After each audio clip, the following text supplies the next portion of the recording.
Hermanos, buenos días. Y lo primero, dar gracias por vuestras oraciones. Las necesito. Así que me alegra que sigamos en esta actitud de depender del Señor, de depender de su palabra, porque efectivamente necesitamos su dirección y su guía, la dirección y la guía de su Espíritu Santo para poder abrir su palabra, entenderla y que Él obre en nuestros corazones transformando nuestra forma de pensar y transformando también nuestra forma de actuar. Esa es la confianza que tenemos puesta en Dios. No tenemos puesta la confianza en nuestra sabiduría ni en nuestra capacidad, solo en la gracia de Cristo. Y en esta confianza es por lo que vamos a abrir ahora en primer lugar, pues su palabra. Ya en la comunicación que habéis recibido esta mañana sabéis el texto. El texto lo conocéis porque ya lo hemos leído. Vamos a volver a leerlo de nuevo. Nos tenemos que ir a la primera carta del apóstol San Pablo a los tesalonicenses. Primera carta del apóstol, la primera carta a los tesalonicenses. Vamos al capítulo 4. Vamos a leer del versículo 9 al 12, ¿vale? Dice así la palabra del Señor. Mas en cuanto al amor fraternal, no tenéis necesidad de que nadie os escriba, porque vosotros mismos habéis sido enseñados por Dios a amaros unos a otros, porque en verdad lo practicáis con todos los hermanos que están en toda Macedonia. Pero os instamos, hermanos, a que abundéis en ello más y más, y a que tengáis por vuestra ambición el llevar una vida tranquila y os ocupéis en vuestros propios asuntos y trabajáis con vuestras manos, tal como os hemos mandado, a fin de que os conduzcáis honradamente para con los de afuera y no tengáis necesidad de nada. Este pasaje ya lo hemos leído otro domingo anterior. Y he preferido leer los versículos del 9 al 12, aunque no lo vamos a tratar todos los versículos. Concretamente, ya hemos tratado el versículo 9 y el versículo 10. O sea, acordaros que estuvimos hablando del amor fraternal y estuvimos prestando toda nuestra atención al amor fraternal. Y hablando del amor fraternal como la línea de santificación, o sea, Pablo está exhortando desde el comienzo del capítulo 4 a que tengamos una vida que agrade a Dios, que la voluntad de Dios es nuestra santificación. Ya eso lo hemos hablado anteriormente. Esa es la voluntad de Dios. Y entonces señala tres cosas en este proceso de la santificación. Están las tres cosas unidas. La primera es absteneros de inmoralidad sexual. La segunda, abundéis en el amor fraternal, que ya lo hemos tratado. Y la tercera, que es el que va a tratar ahora en los versículos 11 y 12, servir a Dios con un trabajo responsable. Y una de las cosas que me gustan de esta carta es que trate este punto en este preciso momento, justo antes de que empiece a hablar de la venida de Cristo. Ya sabéis que en esta carta hay un énfasis muy grande en la venida de Cristo. Ya, por ejemplo, para aquellos que no han estado otros días con nosotros tratando estos asuntos, pero recordaros, deciros que, por ejemplo, en el capítulo 1, en el versículo 10, dice Pablo refiriéndose a los tesalonicenses, y esperar de los cielos a su Hijo, al cual resucitó de entre los muertos, es decir, a Jesús, quien nos libra de la ira venidera. En el capítulo 2, en el versículo 19, porque ¿quién es nuestra esperanza o gozo o corona de gloria? ¿No lo sois vosotros en la presencia de nuestro Señor Jesús en su venida? Aquí utiliza Pablo una palabra técnica específica, venida, en griego parusía. Hoy no lo vamos a hablar, hoy no vamos a hablar de esto, pero sí vamos a hacer referencia. Capítulo 3, en el versículo 13, a fin de que Él afirme vuestros corazones irreprensibles en santidad delante de nuestro Dios y Padre en la venida de nuestro Señor Jesús con todos sus santos. En el capítulo 4, versículo 15, por lo cual os decimos esto por la palabra del Señor, que nosotros, los que estamos vivos y que permanezcamos hasta la venida del Señor, no procederemos a los que durmieron. Otra vez habla de la venida del Señor. Capítulo 5, versículo 23, y que el mismo Dios de paz os santifique por completo y que todo vuestro ser, espíritu, alma y cuerpo, sea preservado irreprensible para la venida de nuestro Señor Jesucristo. De nuevo, la venida de nuestro Señor Jesucristo. Este énfasis, la primera carta a los tesalonicenses es una de las primeras cartas que escribió Pablo. Y la iglesia cristiana desde su comienzo tenía una expectación muy grande por la venida de Cristo. Los creyentes en las iglesias en esta ciudad, en Tesalónica, capital de la región de Macedonia, confesaban que Jesús es el Señor. Lo declaraban como el Dios vivo y verdadero y lo confesaban que es su Señor, que el César no era su Señor, que el César no había que adorarlo, que el único que merecía el honor y la gloria de llamarse Señor de todo el universo y de todo el mundo conocido es Jesús solamente. Eso les traía ciertos conflictos sociales y políticos a los creyentes por esta actitud, pero eran valientes en este sentido y soportaron persecución y fueron valientes, pero no dejaron de confesar. Y dentro de esta confesión era la esperanza inminente de la venida de Cristo. Y esto es muy importante para nosotros como creyentes. Nosotros como creyentes tenemos que seguir viviendo con esta expectación, sabiendo que el Señor viene. Y que el Señor viene y manifestará su reino de gloria. Y estaremos y resucitaremos con Él. Y nuestros cuerpos serán transformados. Y se acabará el dolor, la muerte y la maldad. Y estaremos viviendo en un mundo, cielos, como dice la palabra de Dios, cielos nuevos y tierra nueva. Un mundo lleno de justicia. Un mundo lleno de luz. Claro, ¿quién no espera eso? También esa esperanza nos anima a soportar con paciencia las aflicciones del tiempo presente. Esta esperanza que tenemos como creyentes y que no la debemos de considerar como lejana o tardía o ya sucederá, sino como algo inminente, como algo que comparado con la trayectoria de nuestra vida, aunque nos parezca amplia, comparada con la eternidad de Dios es pequeña. Cuando nos vengamos a dar cuenta, estaremos en la presencia de Dios. Y todo esto que estamos viviendo ahora con aflicciones, sufrimiento y tal, habrá sido como un sueño.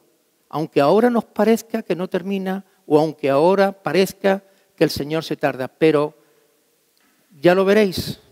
Cuando veamos al Señor ya descubriremos que todos estos afanes que muchas veces teníamos aquí no tenían sentido.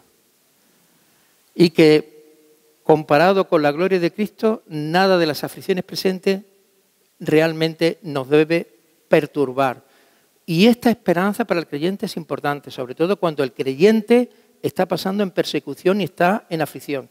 Jesús viene y Jesús me librará de la persecución, me librará de la aflicción y me dará vida, porque ya me ha dado vida.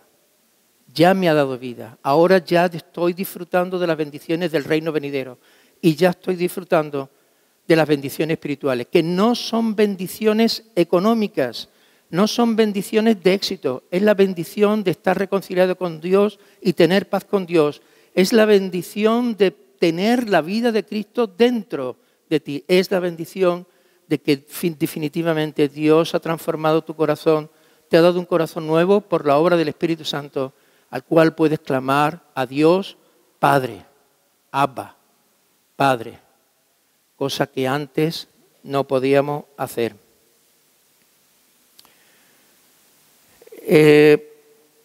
La segunda venida de Cristo no solamente nos anima en cuanto a la esperanza, sino también nos llama a la responsabilidad. Entonces, es decir, el Señor viene. Y cuando venga el Señor, ¿cómo me va a encontrar? Fijaros que en este pasaje, en el capítulo 3, un poquito antes del capítulo que estamos leyendo, dice Pablo, a fin de que afirme vuestros corazones irreprensibles en santidad delante de nuestro Dios Padre en la venida de nuestro Señor Jesús. Es decir, cuando Jesús venga nos tiene que encontrar irreprensibles. Es decir, caminando en santificación, como nos está exhortando ahora. Es decir, esforzándonos, colaborando con Dios, colaborando con la gracia de Dios en la transformación de nuestro carácter, de nuestra forma de pensar. Dios tiene una obra en nuestra vida y nos ha dado una tarea que realizar. Entonces ese es el segundo aspecto de la venida de Cristo. Por eso es tan importante, porque reenfoca mis prioridades en la vida. Es decir, ¿estoy trabajando para el reino de Dios y su justicia o para qué estoy trabajando y esforzándome? ¿Para qué lo estoy haciendo? ¿Para tener un coche mejor? ¿Para tener una casa mejor? ¿Para qué lo estoy haciendo? ¿O estoy involucrado en el reino de Dios? Si Dios me bendice con los bienes que Él considere, pues bien. Dios nos da bienes para poder disfrutarlos, pero no ese es el centro.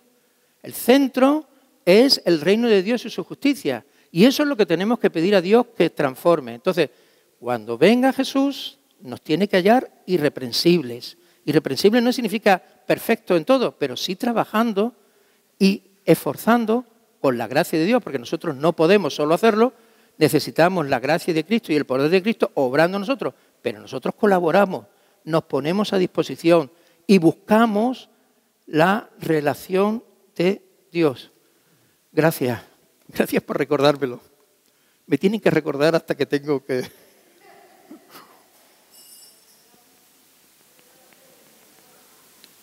Hermano, muchas gracias. Porque me entusiasmo y ya me olvido que tengo... Bueno, ¿por qué estoy haciendo todo esto? Porque ahora me gusta, aquí es lo que observo de las maravillas de la palabra de Dios. La palabra de Dios es maravillosa. Entonces, claro, va a hablar de eso después, pero antes de hablar de eso dice, cuidado, cuidado, que el hecho de que tú tengas la esperanza de la venida de Cristo no te justifica a que tú olvides tus responsabilidades. Es probable que en esta iglesia Pablo los llama después en el capítulo 5, versículo 14, dice, y os exhortamos, hermanos, a que amonestéis a los indisciplinados. Los indisciplinados es una palabra en griego que tiene un origen militar y se refería a soldados insubordinados, desordenados o indisciplinados. Con el tiempo adquirió otros matices más amplios, entre ellos el de referirse al trabajador recalcitrante u ocioso. Entonces, es probable que con estas instrucciones que el apóstol Pablo da aquí y con otras instrucciones que da en la segunda carta a los tesalonicenses, es probable que en justificación a la venida del Señor, pues muchos hermanos habían entrado en un estado de superespiritualidad, vamos a llamarle así, de iluminación. Y entonces, alentaban a otros y dejaban los trabajos, y todo porque el Señor viene. Entonces, nada de lo que haga tiene sentido, nada de lo que haga. Entonces, esta exhortación de la palabra de Dios nos viene a decir que tú tengas la esperanza de la venida del Señor no significa que tú abandones tus responsabilidades. Es lo que está enseñando. Y por eso no he querido perder la oportunidad de que tratemos este asunto, porque va unido con toda la carta en el proceso de la santificación.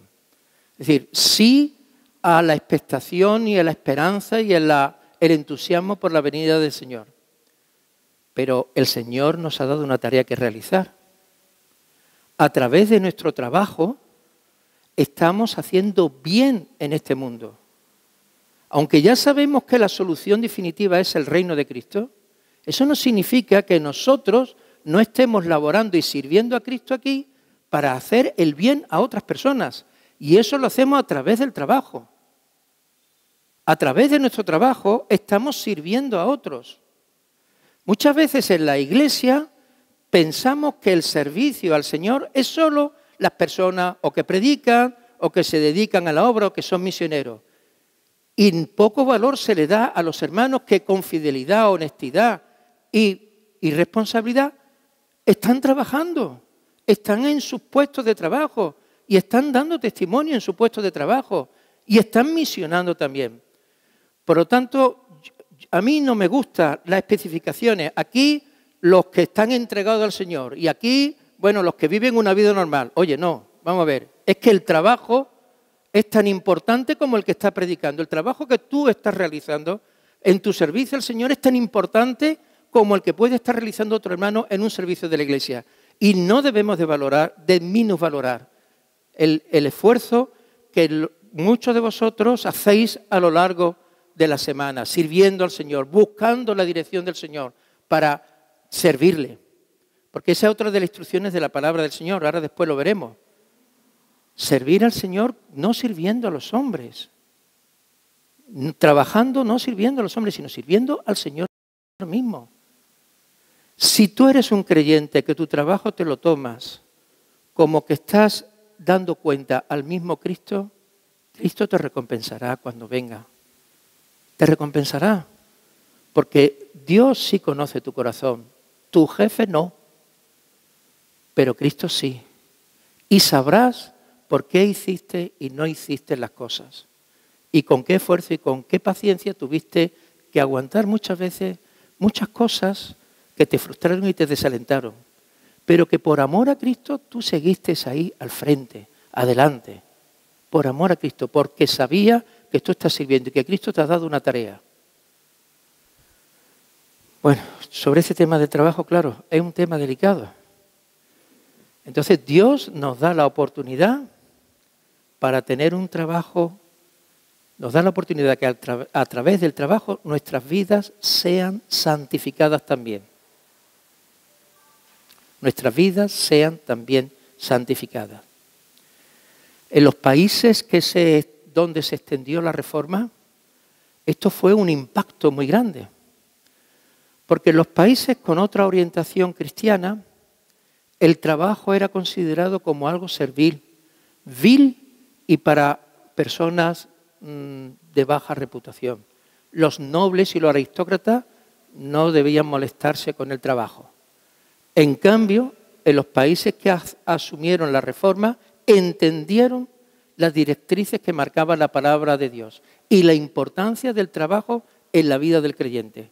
La importancia de servir a Dios a través del trabajo, no como algo malo. La sociedad grecorromana también entendía que el trabajo era algo vil, era solo para los esclavos. Que una persona culta y de tal no se molestaba en hacer trabajos artesanales. Era un contraste muy grande con la mentalidad judía o mentalidad hebrea. Era todo lo contrario. Precisamente en la Biblia se habla de la instrucción. Ahora veremos después algunas cosas de lo que enseña la Biblia en este sentido. Pero la cultura es completamente distinta.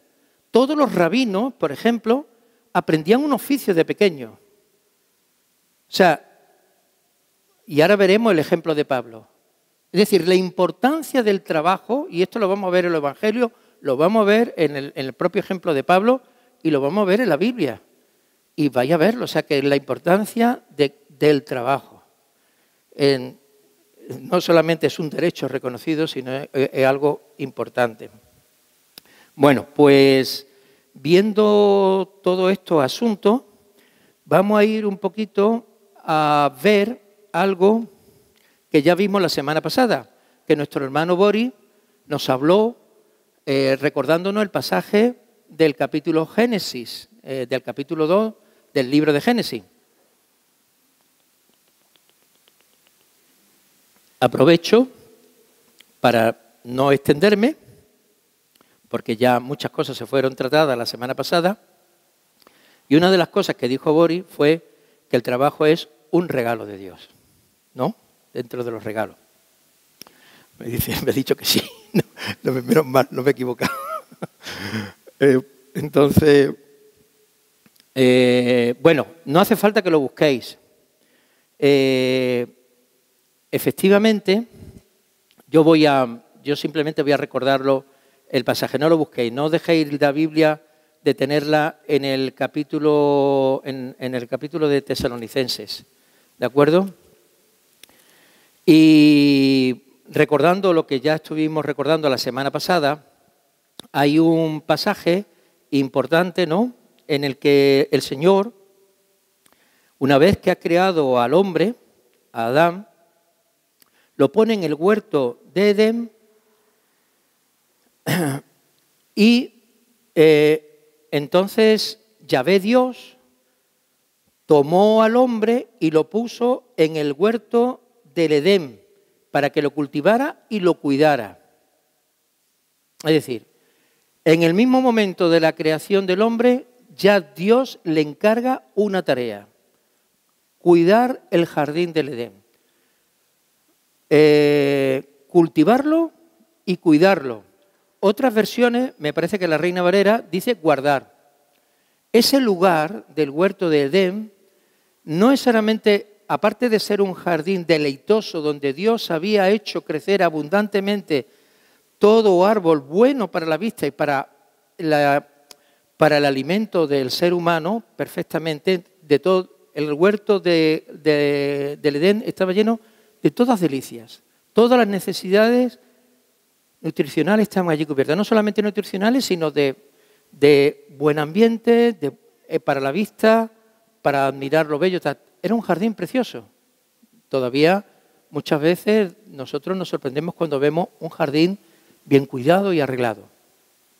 También el Señor le da el encargo de guardarlo, porque el jardín del Edén era el lugar del encuentro de Dios con el hombre.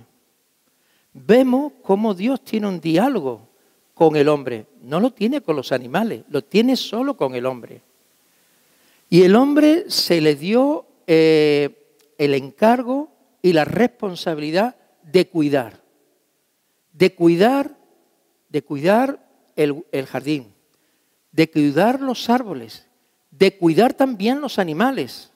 Cuando Dios presenta a todos los animales y lo pone allí y le va poniendo nombre, eso de ponerle nombre está imitando a Dios. Cuando Dios empezó a nombrar, el hombre también está nombrando, con lo cual está estableciendo su dominio o su responsabilidad. La palabra dominio tiene un inconveniente, porque nos puede dar a entender que nosotros podemos hacer lo que nos dé la gana con los animales y con la naturaleza. No es cierto, porque Dios se cuida no solamente de nosotros, sino que se cuida también de los animales y de la naturaleza.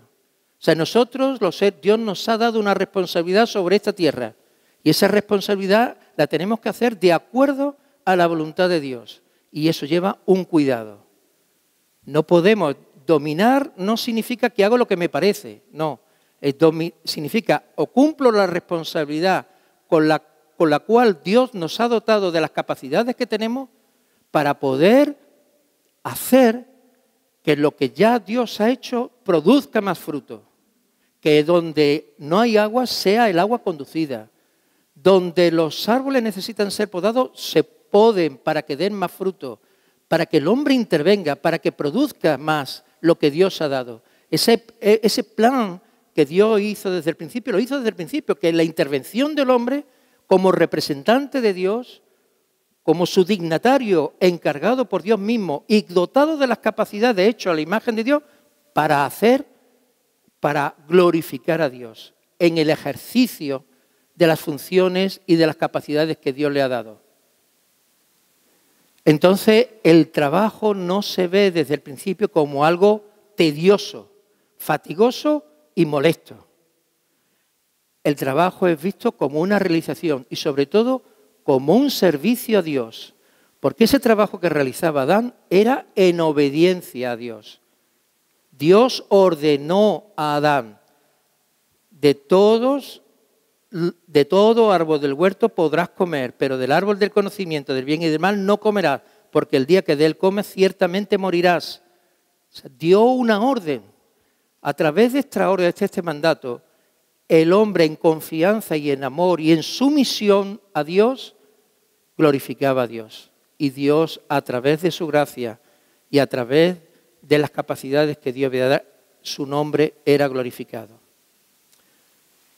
Y se mostraba cómo el hombre, con las cualidades que Dios le había, glorificaba a Dios en el ejercicio de las funciones y en la relación que tenía con Dios.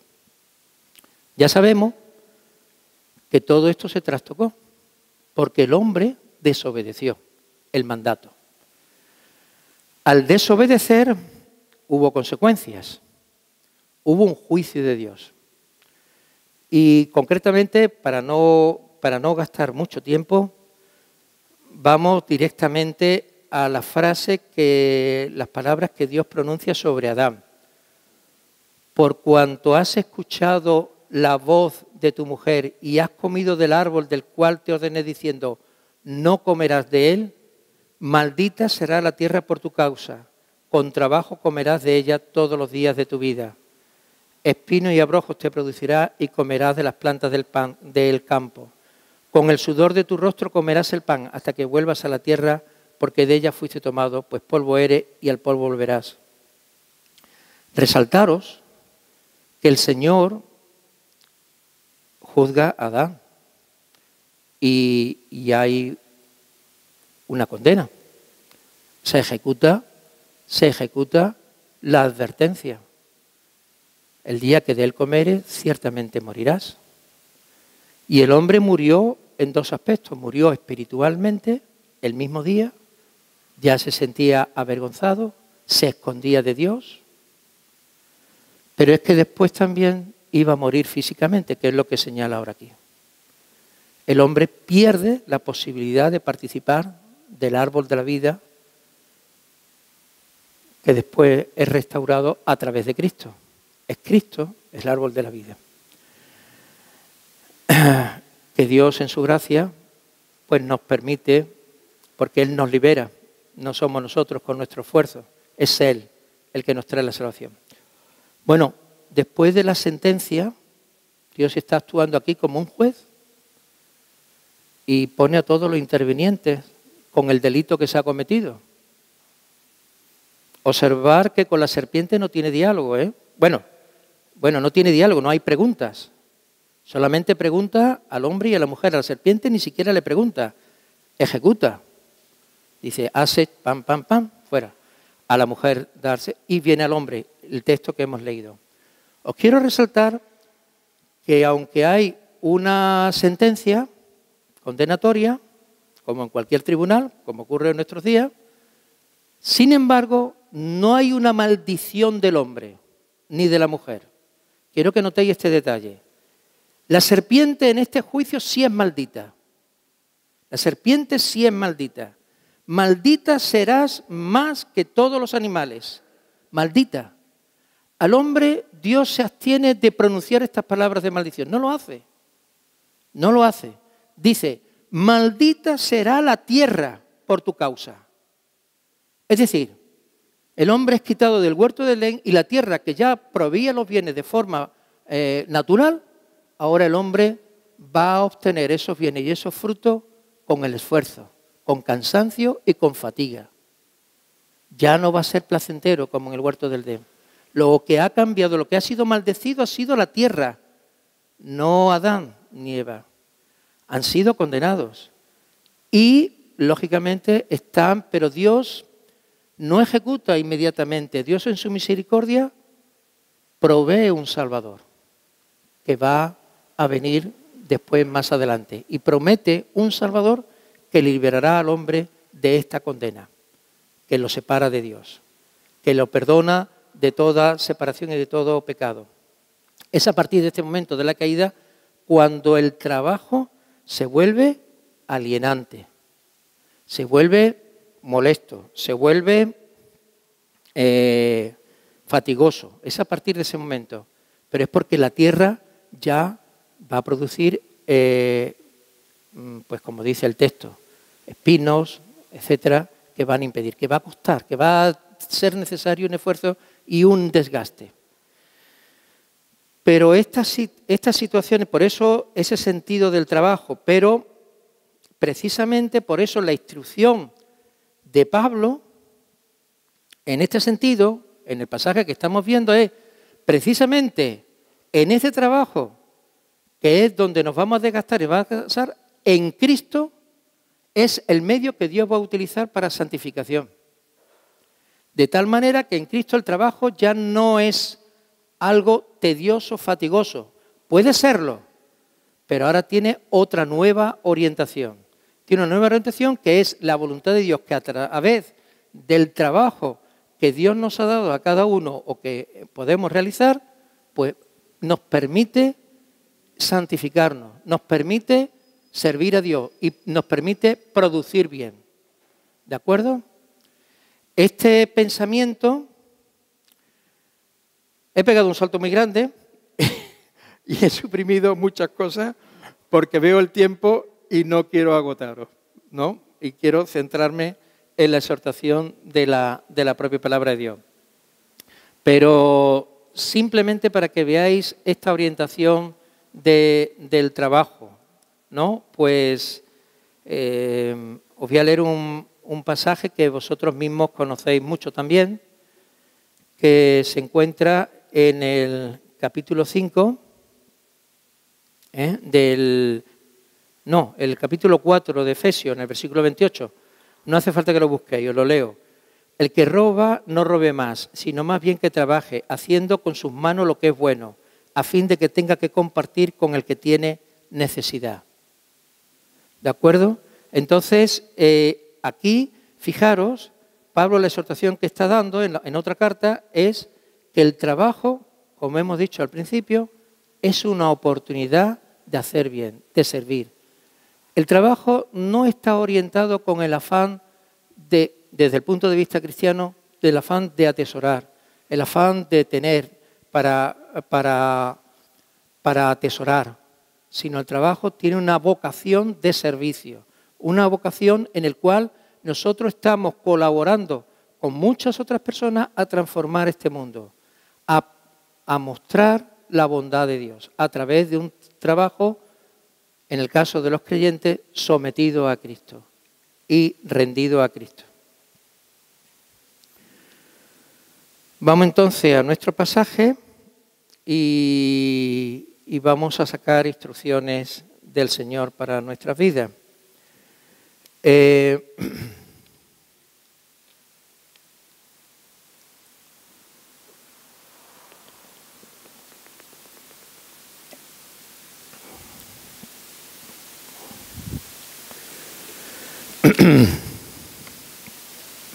Fijaros que el versículo 11 está conectado al versículo 10. En realidad, para leerlo de una manera continua, dice, pero os instamos, el final del versículo 10, del capítulo 4 de 1 Tesalonicenses, dice, pero os instamos, hermanos, a que abundéis en ello más y más. Fijaros, os instamos a que abundéis en ello más y más. ¿A qué se está refiriendo Pablo? Al amor fraternal. Entonces, os instamos a que abundéis en el amor fraternal. ¿Y qué dice a continuación? Y os ocupéis en vuestros propios asuntos y perdonad, que me he saltado. Y a que tengáis por vuestra ambición el llevar una vida tranquila. Y os ocupéis en vuestros propios asuntos y trabajéis con vuestras manos. Las tres cosas están unidas y va dentro de la amonestación que Pablo ha hecho sobre el amor. Porque en realidad el no trabajar es precisamente una falta de amor hacia los hermanos. Porque hace que los demás tengan que ayudarte a vivir. Y la responsabilidad de cada uno de nosotros es que no tengamos, como va a señalar más adelante, que poner a nadie en la situación de tener que ayudarnos porque nosotros sencillamente no queremos trabajar, no que no podamos. Tenemos que ser conscientes de la situación que a veces en estos tiempos modernos y en esta situación se está produciendo. Muchos quieren trabajar y no pueden. Ahora os leeré una frase.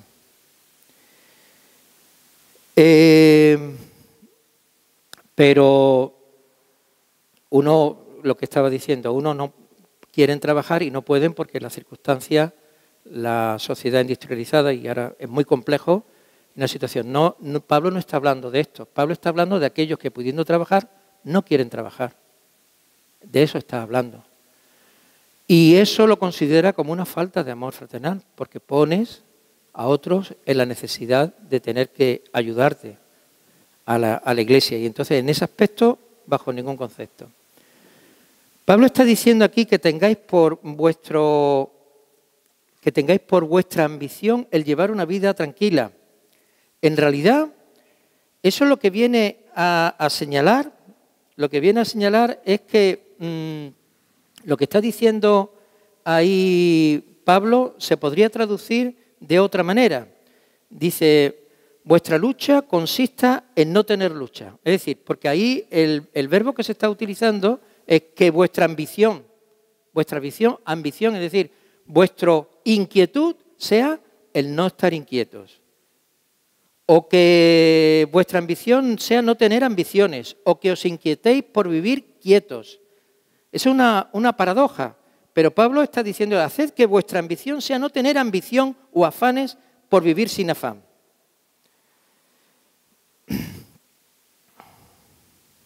¿De acuerdo? Eso es lo que nos está enseñando la primera amonestación.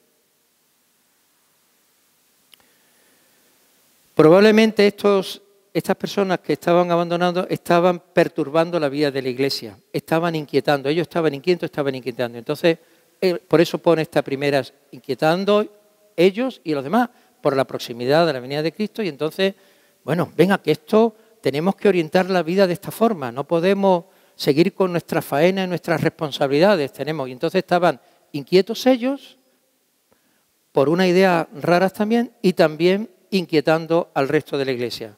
Y por eso dice, no, tened por vuestra ambición tener una vida tranquila, sosegados.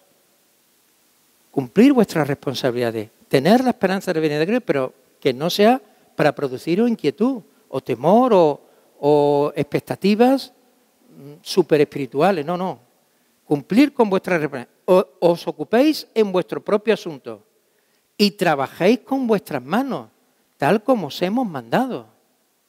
Trabajéis con vuestras manos, el trabajo artesanal, al que hemos hecho antes referencia.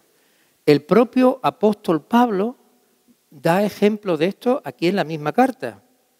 Precisamente dice, lo hemos leído en alguna ocasión anterior, concretamente en el capítulo 2,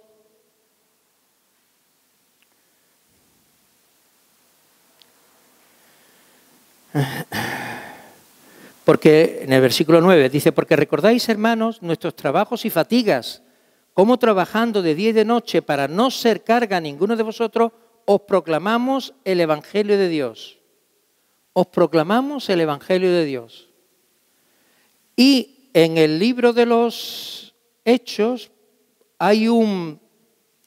¿sabéis que en el libro de los Hechos hay una enseñanza de Cristo que no aparece en los Evangelios?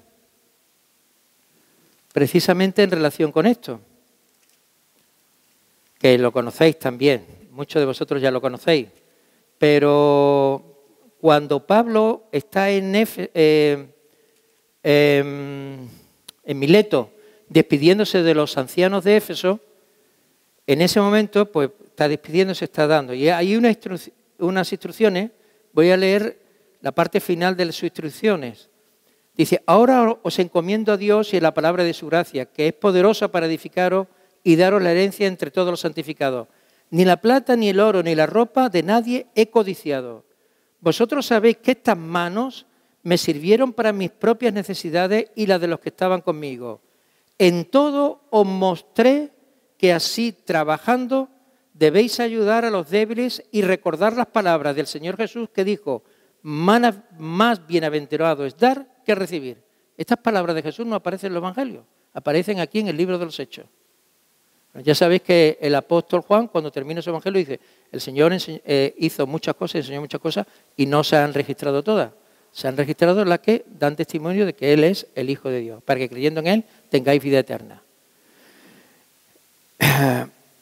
Bueno, pues más bienaventurado es dar. Pero fijaros que esta enseñanza de Jesús, más bienaventurado dar que recibir, la está en el contexto del esfuerzo y del trabajo que realizaba Pablo, que ya el mismo Pablo lo ha señalado a los tesalonicenses en su carta, pero también después en otra situación, cuando se está despidiendo de los ancianos de Éfeso, en Mileto, vuelve a recordarles el ejemplo suyo.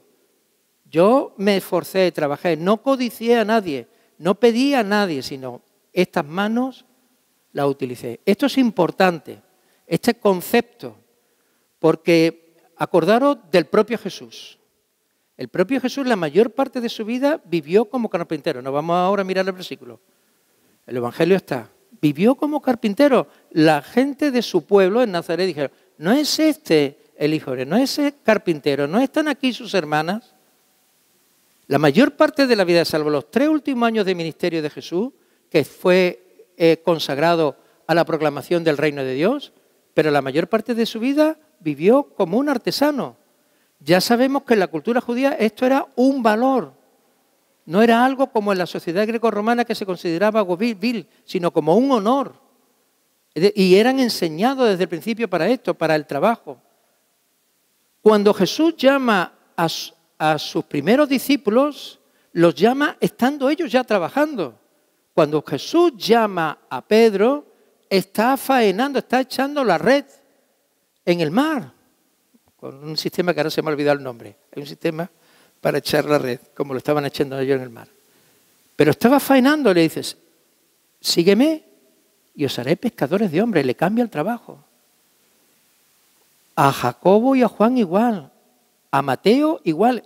Estaba sentado en el puesto de los tributos. Y dice, sígueme.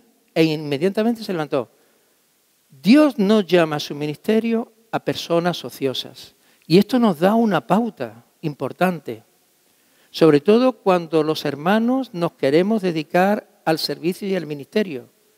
Es muy importante, antes de dedicarte al servicio y al ministerio, estar probado en el trabajo cotidiano de cualquier ser humano. Es muy importante, es básico. Si no somos capaces de dar testimonio en la vida real a través de nuestros trabajos, difícilmente podremos dar después testimonio en el servicio de la Iglesia. Porque no apreciaremos, no podremos apreciar los sufrimientos y las cosas que un trabajador normal pasa. Cuando un trabajador tiene que servir un trabajo que no le gusta, o un trabajo que no forma parte de su vocación, pero lo tiene que hacer. Y seguir adelante, y con el ánimo del Señor. Entonces, yo creo que la Escritura nos da pauta en este sentido. Antes de dedicarte a la obra del Señor, sírvele al Señor a través de un trabajo. Esto lo he oído también de hermanos muy sabios, que no voy a decir su nombre para no enrojecerlo, para no avergonzarlo a ellos, pero hermanos que considero maduros y sabios y que han dado estas instrucciones a otros, a jóvenes, precisamente. Bueno, ¿quieres dedicarte a la obra? Vale, estupendo. Trabaja primero, ten un oficio. Cuando tenga un oficio y pruebes y tal, después te dedica a la obra del Señor. Esto es sabio y esto es hacer las cosas un poco en la sabiduría que el Señor va indicando. Así que el trabajo tiene un valor importantísimo. Y tenemos ya finalmente la finalidad. A fin de que os conduzcáis honradamente para con los de afuera y no tengáis necesidad de nada, ni de nadie. Es decir, estas instrucciones que el apóstol Pablo nos da tienen una finalidad. Dar buen testimonio a los que no son creyentes y no depender de nadie. Es decir, de dar un testimonio de responsabilidad y de madurez. Tengo la esperanza de que Jesús viene, pero soy responsable en el servicio a Dios, en su reino. Y trabajando y procurando el bien. Es decir, el hecho de que yo esté en la venida del Señor y que sea que la solución definitiva del reino no me elimina mi responsabilidad de hacer el bien aquí, mientras Jesús viene. y de con mi trabajo hacer bien y producir y traer bendición a muchos. Hay una anécdota que no he querido deciros antes, pero que se me olvidó deciroslo antes, pero que os lo voy a decir ahora. A Martín Lutero le preguntaron una vez que qué haría si se enterara de que el día del juicio iba a venir al día siguiente. Y se dice de él que respondió: si yo supiera que el fin del mundo va a venir mañana, con seguridad plantaría un manzano hoy. O sea, si yo supiera que mañana va a venir Jesús, yo plantaría un manzano hoy. Es decir, el hecho de que yo sepa que Jesús está próximo a venir no implica que yo eludo mis responsabilidades en esta vida. Los que han investigado en la actualidad esta cita han llegado a la conclusión de que es apócrifa. No sabemos si en verdad Lutero dijo eso. Pero esta historia refleja la verdad bíblica y la doctrina de Lutero. En vista del día del juicio, seguimos haciendo con fidelidad lo que Dios nos ha confiado para que hagamos. Y quiero leeros otro testimonio de C.S. Lewis. Lo expresó bien así: felices son los que el juicio, los halle laborando en sus vocaciones, ya sea que sencillamente hayan salido a alimentar los cerdos o que estén haciendo buenos planes para liberar a la humanidad de algún gran mal dentro de 100 años. En ese momento, el velo ciertamente habrá caído. De hecho, aquellos cerdos no van a ser alimentados. De hecho, la gran campaña contra la trata de blancas o contra la tiranía del gobierno no va a llegar nunca a la victoria. Pero eso no importa. Usted estaba en su puesto cuando llegó la inspección. Y termino ya con estas palabras. Así que, hermanos, pues que Dios nos ayude a que podamos utilizar el trabajo como medio de santificación. Muy bien, pues vamos a orar, si os parece. Señor, te damos muchas gracias por tu palabra. Reconocemos, Señor, que no siempre en nuestras vidas tenemos la orientación de vida con respecto a ti y con respecto a tu reino. Ayúdanos, de acuerdo a las instrucciones de tu palabra, que tengamos un verdadero sentido de la ocupación, del trabajo, del esfuerzo, del servicio a los demás, de mostrar amor a través del servicio, a través de nuestro trabajo. Te ruego, Señor, que nos ayudes a cada uno de nosotros en cuidar nuestros trabajos. Señor, cuida nuestros trabajos y bendícenos a cada uno en la tarea que tú nos has dado por realizar. Ayúdanos, Señor, a ponerte presente en las tareas cotidianas que tenemos que realizar. Queremos rogarte también, Padre Santo, por los hermanos que, queriendo trabajar, ahora mismo no pueden, por las situaciones que estamos viviendo en nuestra sociedad. Señor, te rogamos que también provea a nuestros hermanos de esta oportunidad de servirte. Y te rogamos, Señor, que a nuestros hermanos que quieren trabajar y no pueden, que les ayudes también.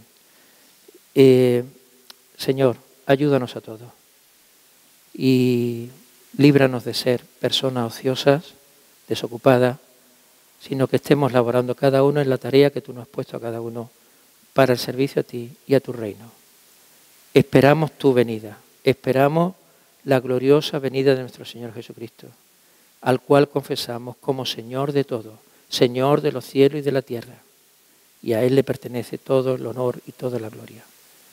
Y estamos deseosos de poder clamar con todo el pueblo de Dios en tu presencia, Señor, y alabarte y bendecirte y darte las gracias, porque reconocemos, Señor, que no somos nada, sin ti nuestra vida no tendría valor, pero gracias a ti, Señor, tú nos has rescatado, tú nos has redimido, nos has hecho formar parte de tu pueblo y nos has dado una esperanza preciosa para el futuro, en el que estaremos junto con los ángeles y con tu pueblo, cantando y alabándote y dignificando que tú eres el Rey, que tú eres el Señor, que tú eres el Cordero que fue inmolado y que solo a ti te pertenece la gloria y el poder. Y bendecimos tu nombre, Señor. Gracias, sin nosotros merecerlo, aun habiendo sido rebeldes, Señor, gracias por esta maravilla que nos has hecho participar de tu reino y de tu vida, Señor. Amén.